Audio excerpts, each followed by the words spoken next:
Hello again, you're watching the press preview then. A first look at what is on the front pages as they arrive. And tonight we'll see what's making the headlines with the new Statesman's political editor Stephen Bush and the Spectator's economics correspondent Kate Andrews. There they are, we'll chat to them in a moment. We will take a look at those front pages first though for you, starting with the Eye, which quotes that heartbreaking statement released this evening by Sir David's family in which they say, "Our hearts are shattered."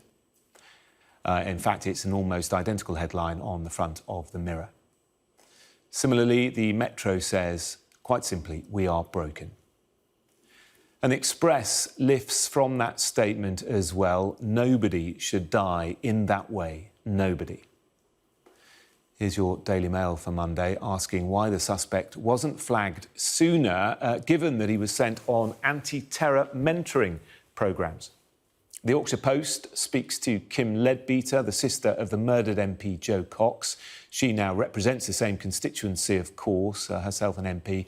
She says MPs are human beings too.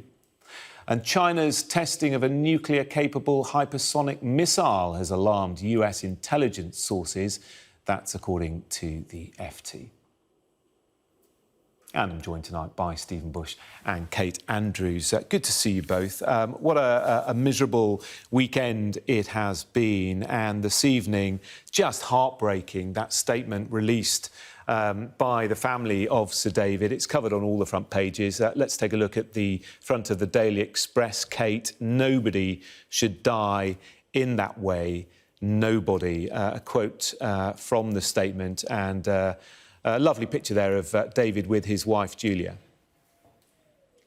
Yes, absolutely tragic. Here we have a formal statement from the whole family, led by Lady Julia. You can tell that the family is still very much in shock and absolute dismay. We've all seen the photos this weekend that were released of Sir David just weeks ago at one of his daughter's wedding. Lovely photos of the family. To think you could go from that kind of happiness to this utter and senseless tragedy is very difficult for most of us to understand. The family is calling for tolerance and kindness at this time. And no doubt the vast majority of people are continuing to give that, putting politics and the rest of it to the side, and honoring his legacy, which was nearly a 40-year parliamentary career. Tomorrow, Boris Johnson's going to be leading tributes in the House of Commons, where we're going to hear from more MPs. A minute of silence will be held, and the Commons Speaker, Lindsay Hoyle, says that Sir David will be honoured with a coat of arms in Parliament. The same happened for Jo Cox when she was tragically murdered several years ago. A horrible reminder that to be a member of Parliament these days especially is in many ways to put your safety on the line. It shouldn't be that way. I'm sure we'll come on to talk about that with some of the other headlines in the papers, but really poignant and tragic statement out from his family.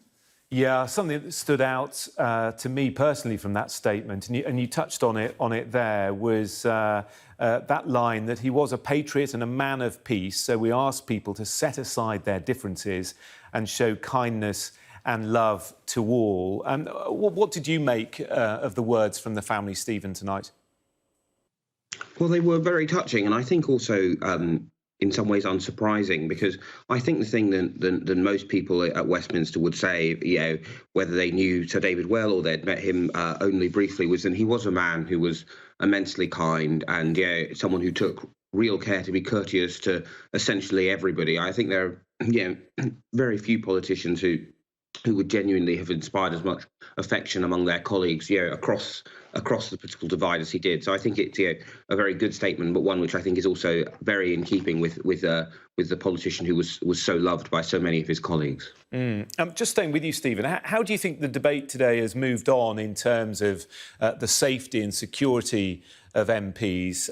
Priti Patel was on Sky News earlier. Didn't really give any concrete examples of what was being done, but obviously reviews are in place and there is talk about police protection at constituency surgeries. It all seems a bit piecemeal at the moment, doesn't it?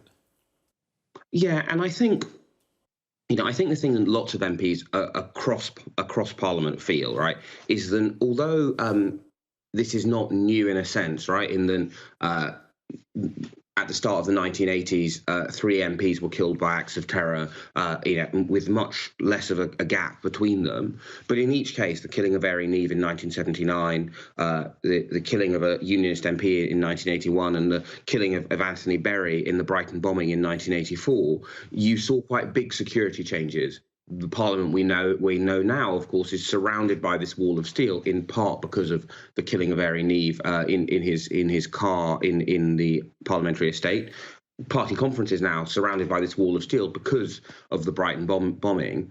And it's not just the assassination of Joe Cock; it's the killing of Nigel Jones's aide. It's the attack on Stephen Timms, which he thankfully survived. So I think there is a real need for the parliamentary authorities and for the government to grasp this issue. But of course, the problem is MPs understandably do want to be able to maintain that very close physical proximity to their constituents, which make it a very difficult security challenge. They understandably don't want their surgeries to become like the Palace of Westminster, where it's very hard to get in. You have this huge sort of security apparatus around it. And although that is, of course, necessary, it does unfortunately make Parliament a more remote place now than it was in the 70s and 60s. Yeah. Kate, something Gordon Brown said today stuck with me. This is an attack on our democracy, he said. The answer isn't less democracy. And that's the conundrum, isn't it?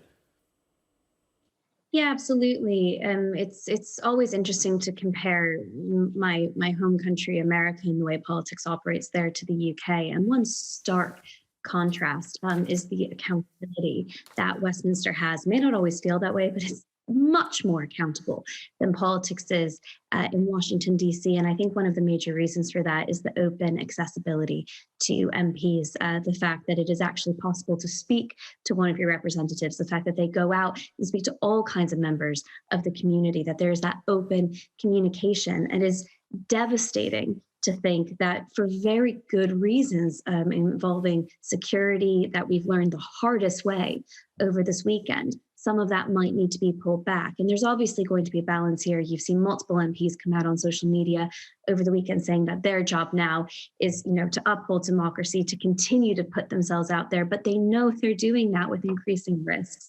And I think that's the real tragedy here is there are plenty of countries, free countries, that have functioning democracies where still it is harder to speak to your elected representatives. And that's something very special and in many ways very unique to the United Kingdom. It's tragic to think that might have to be scaled back. Yeah, and something obviously we're very proud of and don't want to have diminished. Let's look at the front of the Daily Mail, Steve, and we can't go into too much detail, obviously, about the investigation. We don't want to speculate, but it has been reported widely this weekend that Ali Harbi Ali was referred to the Prevent scheme, and the headline in the Daily Mail, so why didn't anyone stop him?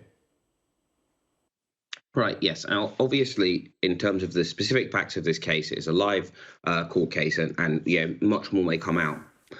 But I think it's not reasonable to expect the government to be able to not only successfully identify every potential threat, but to be exactly able to anticipate what the difference between, someone who is dabbling in jihadist or far-right materials online, because those are, at the moment, the two big terrorist threats we face in the United Kingdom. It's not, I think, particularly reasonable to expect that the government should necessarily not only be able to identify and locate potential threats, but be able to exactly stop and predict every single one of them.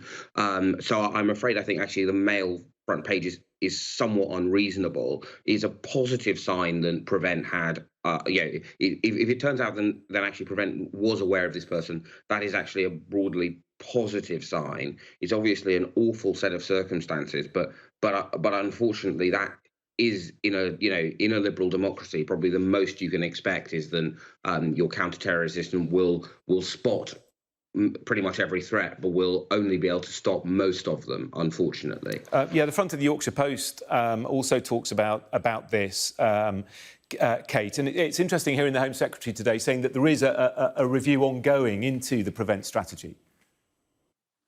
Yes, and it looks like that's going to be increased and better scrutinized since this horrible attack occurred.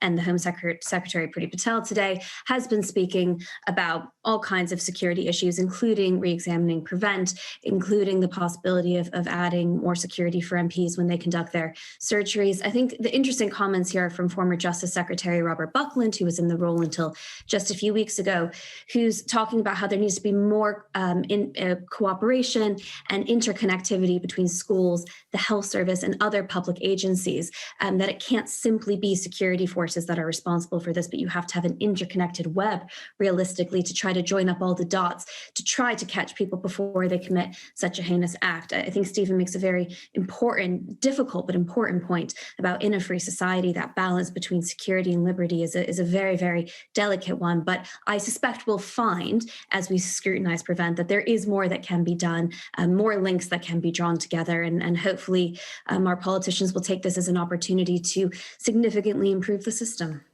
OK, just before the break, I want to move on to a different story. It's on the front of the Financial Times, Stephen. This is a worrying headline, isn't it? China's leap in hypersonic missile technology apparently is worrying intelligence services in the US. Yes, this is from a global political perspective, this is far and away the biggest story in not just in any of the British papers, but across the world, right? This hypersonic missile, which is one that essentially goes up into space, then comes back down again, which means that it can avoid most of the anti-ballistic technology that the United States and other defense superpowers have built. And more importantly, this appears to have completely caught US intelligence on the hop. One Washington correspondent for Politico said, well, this is like Sputnik. And of course, the Sputnik launch famously really took the United States aback because they had really underestimated the extent of Soviet advance in the space race. So it's a huge moment. Further, of course, heightens the tensions between the United States and China. And of course, further increases the possibility that China will feel that they, do have a march on the US, and that may, of course, lead to a major miscalculation in Taiwan. So it's a big, important story and a dangerous time for all of us across the world. Yeah, plenty more on that in the FT. For the moment, thank you both. Coming up after the break, could Russia help the UK bring the gas crisis to an end? We'll be discussing that and more in a couple of minutes.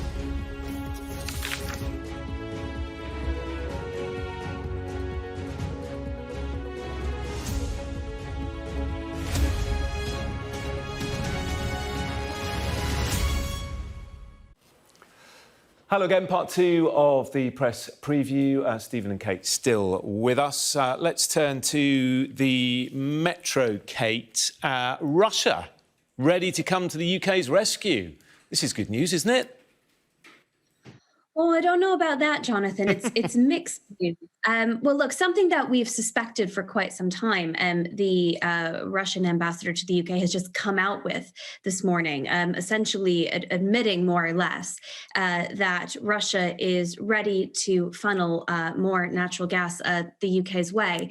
But in exchange for that, it wants its pipeline confirmed. The Nord Stream 2 pipeline, which is supposed to run gas from Russia to the European Union through the Baltic Sea, is something that Russia's been trying to sign off for quite some time. And it's been opposed by many European countries and the United States over fears around energy security and also the upper hand that gives Russia. But we do have this global shortage of gas. We know that Russia has been turning off the taps. It's been making the situation worse.